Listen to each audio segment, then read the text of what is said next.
Okay, so now let's talk about the Seahawks offense. Some of their ranks after week one. Again, I know it's short, but I think it tells a story. They're first in the NFL in interceptions. They haven't thrown any. They protected the ball.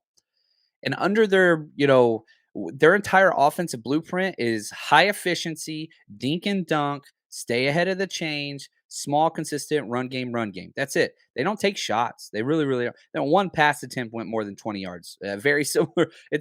Jimmy Garoppolo is the ideal quarterback for this offensive scheme, and they would have taken him if we would have released him 100%. Now, sixth in passing touchdowns, they had two. Sixth in third down conversions, 54%. Again, they want efficiency. They were 6 for 11 on third downs as an offense. That's really all the positives that you can look at. Listen to all the negatives. Again, only out of 32 teams. 29th in red zone percentage, 0 for 2. And it didn't score when they got down there. Plays took place on busted coverages, just like the 49ers and Bears. 29th in yards allowed, or yards forced, only 253 last week. 27th passing yards, 177 yards passing. 25th in points. I mean, 24th in rushing yards, only 76.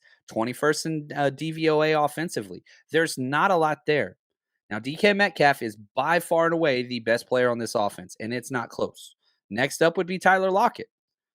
But again, that duo is incredible. But when you mix it with Geno Smith, and happy for what Geno Smith did last week, but if you look statistically, besides just completing little dink and dunk passes, he really didn't do much. Those two touchdown plays were magnificent. You look at them in the second half, almost just not even there. Rookie offensive tackles have impressed in camp. Lucas, the right tackle, the third round pick, was much better than Cross. So we could say this every game. Nick Bosa is going to have another mismatch. He played against a rookie last week, got a sack against him. Samson got a sack against the rookie last week. They're going to be going against rookies this week as well. I think that's important. Elijah Penny. I'm sorry. Penny, their former first round pick. He's going to Rashad Penny. I'm sorry, not Elijah Penny. He went 12 for 60. He looked pretty good. Now he's going to have a little bit more backup because Kenneth Walker, the rookie, is going to be stepping in as well. Now, if you look at their scheme, man, it's Rams light. That's kind of like Shane Waldron's their offensive coordinator, and it's basically what the Rams did with Jared Goff. That's what they're doing. Just dink and dunk, allow Geno, follow the rules, stay consistent. He had 82% completion percentage, which is exactly what they want. They do want to convert a little bit more inside the red zone.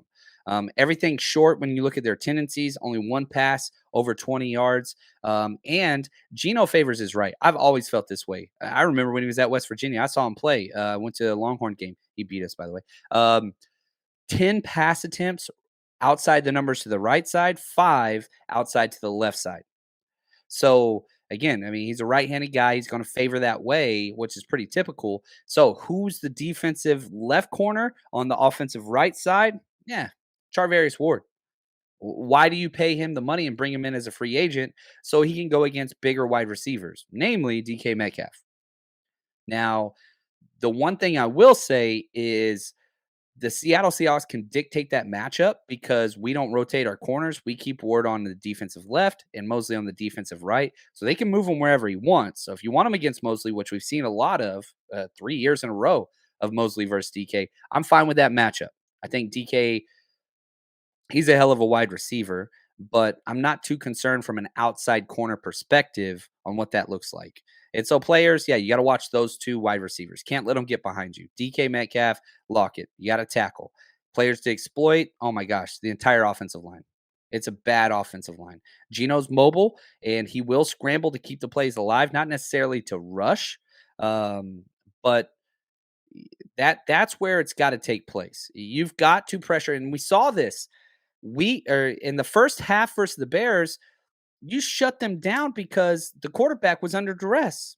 Then you come out at halftime, and all of that pressure just disappeared.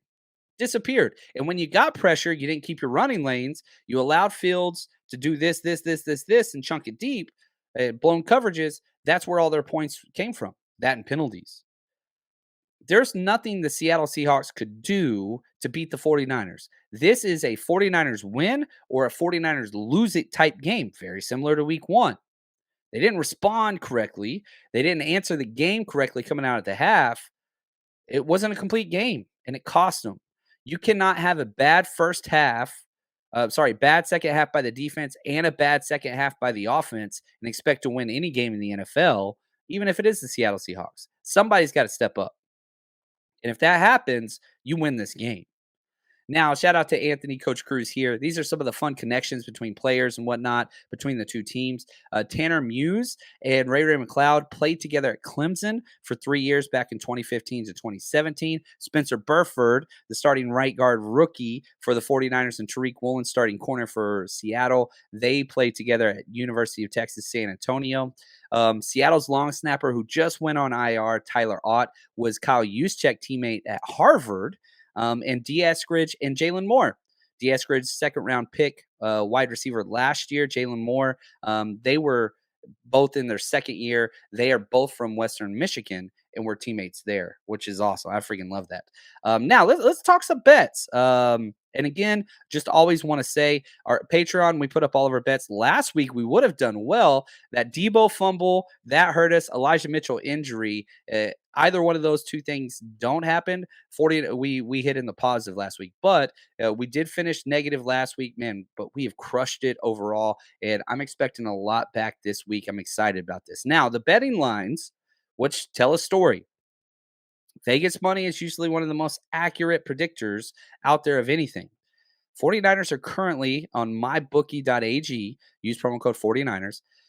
Minus 8.5. They're 8.5 point favorites. Over-unders 41.5. I am betting the under this week. I do not see this being a high-scoring affair from both teams. Really, I cannot see Seattle getting close to 20 points. And anyway, I digress. My two-team teaser is a +7 teaser. So you add 7 points to what it is. So 49ers minus 1.5. So the 49ers have to win by 2. And the Eagles +5 versus the Vikings. I do not believe in Kirk Cousins ever in prime time. You give me a Monday Night Football game, he's not going to win. Bet 10 to win 7.1. And probably my favorite bet this week is 49ers small big win, which means if the 49ers win between 1 and 13 points, bet 5 to win $6.50. That one I'm very, very happy about. Excited about that one. I do not like taking the spread this week. It's just too many points in a divisional game. Once I get to my score prediction at the end of this episode, I think you'll see why. And again, I'll share one more bet. There's a whole bunch, and I list every single thing I bet over on Patreon if you want to join us over there. Patreon.com/49ers Rush Podcast. Debo over 31.5 rush yards. That's happening, especially with the injury to Elijah Mitchell. Yeah, you got your rookie running backs that are going to get some work. Debo's getting carries. So 31.5 rush yards, that's 2 rush attempts. If he hits one, and I think he is going to hit one this week, bet 10 to win 8.8. So Debo over 31.5. A bunch more bets, but I don't want to share them all on here. The 49ers Rush Podcast.